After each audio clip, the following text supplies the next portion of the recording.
Today I'm going to show you how to add text to a photo in Photoshop.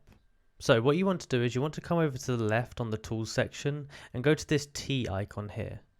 Now you can click and drag to make a text box, and the text won't go outside of this area. So I've made some text in here. Let's write some text. Happy apple. Now if you do Control A, that will select it. You can also click and drag.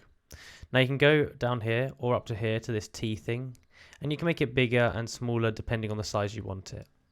Before doing that, I would recommend choosing the font because different fonts can be different sizes. A font I really like is Montserrat. So I'm going to put that in here. Happy apple. Now you can make it bigger and smaller.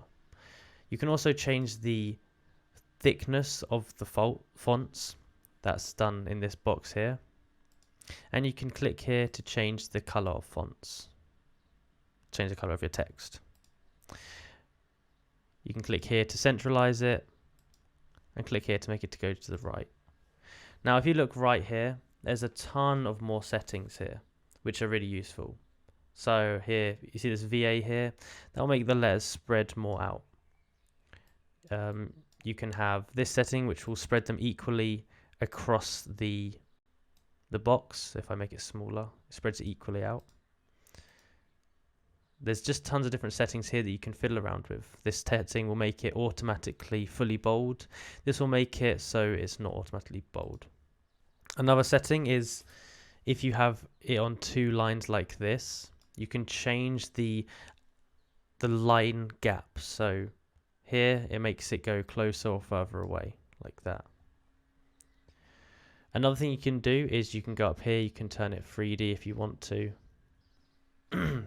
This will change your workspace to 3D. I don't think it's that great of a feature, really. Now another feature that you can do, if we take this here, we can go over to the layer that it's on, over here, double click on it, and then this will bring up a load of settings that we can add to it. So if you wanted to add a bevel to it, you could do. Or you could add contour, a texture to it, you can pick tons of different textures. You can add a stroke to it. You can add inner shadow, inner glow, satin, a color overlay. You can change how much it looks. Gradient overlay, so if you wanted it to go from one color to another, you could do that, like that. Pattern overlay. And the most common that I use are outer glow, so you can put a glow on the outside of it, like that.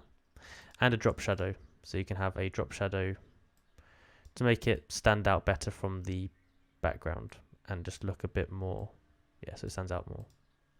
If you found this video useful, please like, subscribe and comment down below that this helped. Thanks for watching.